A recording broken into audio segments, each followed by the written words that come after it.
E aí, Mira, só no tereré, né?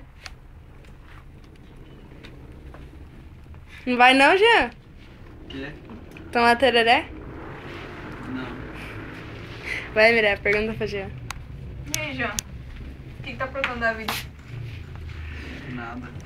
Tranquilo. Namorando? Tô. É sério ou é só palhaçada? Sério. De trabalho? Tá trabalhando? Ainda não.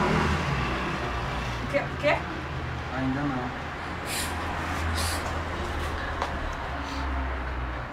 E aí, Claudinha, só na mensagem pra Iruan, né? Que? Tá louco? Então é... Lucas. Meu Deus, essa tem uma mente. E aí, Mira? E aí, o quê? Fala alguma coisa, pô. Alguma coisa, pô. Você não tá com frio, Jean? Eu tô morrendo. Tá.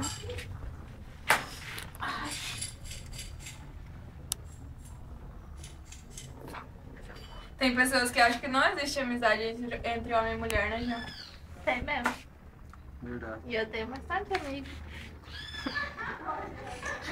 E quem não acha que não existe é o... Oi? Quem não acha que existe é o...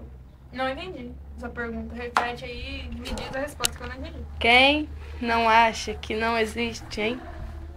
É o... Ah, eu passo a pergunta pra outra pessoa que eu não sei te responder. Mira aí, ó. Olha aqui.